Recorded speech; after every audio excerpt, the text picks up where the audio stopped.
This is ILTV on the hour, bringing the biggest stories from Israel in the Middle East in just 5 minutes. I'm Shosh Bedrosian, and today is day 639 of the war in Gaza. Let's get into all the top headlines at this hour.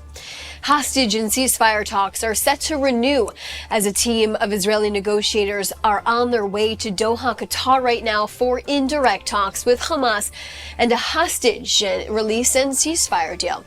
The news comes after the Prime Minister's office issued a statement indicating that Hamas had made several amendments to the proposal, which Israel found to be unacceptable. Now, the decision to send the team to Doha came as Prime Minister Netanyahu gets ready to depart for Washington, D.C. to meet with President Trump tomorrow for discussions that include the Gaza war negotiations.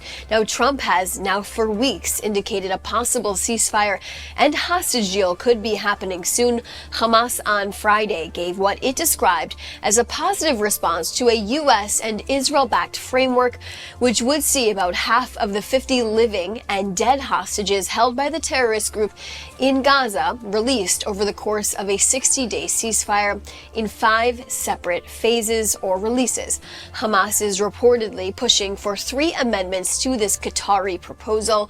It wants the agreement to say that talks on a permanent ceasefire will continue until an agreement is reached after the 60 days, and aid would fully resume under the United Nations mechanism, and there would be an Israeli withdrawal to positions it maintained before the collapse of the previous ceasefire in March. They're talking about the Mirage corridor.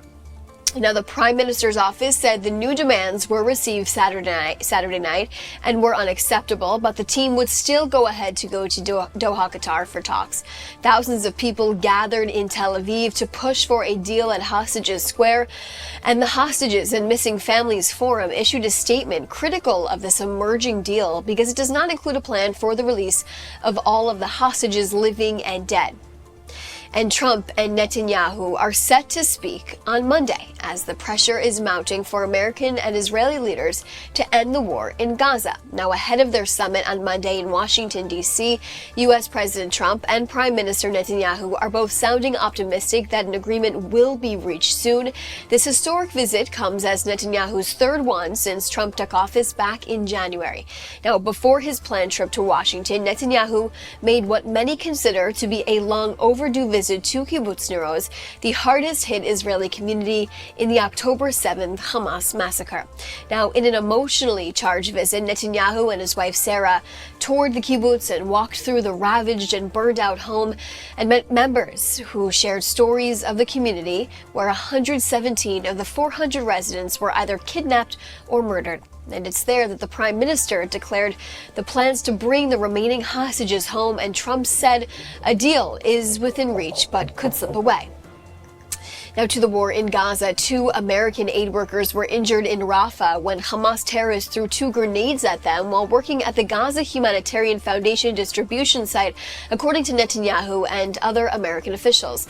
Meanwhile, on the ground in Gaza, there are no signs of a potential ceasefire. 2 soldiers were killed there overnight over the weekend amid the continuing IDF offensive. The IDF says it now controls about 65% of the Gaza territory and largely accomplished its military mission.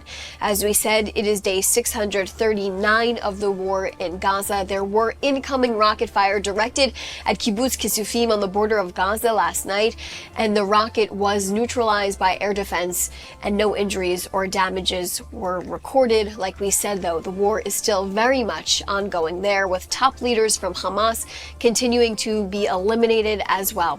And for the first time since the ceasefire between Israel and Iran, the Islamic Republic's supreme leader, Ali Khamenei, was seen for the first time in public.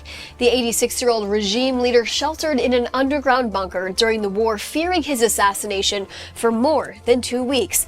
Khamenei was seen attending a religious event on Saturday. We will have more of these latest updates. That's a wrap here on ILTV on the Hour. See you soon.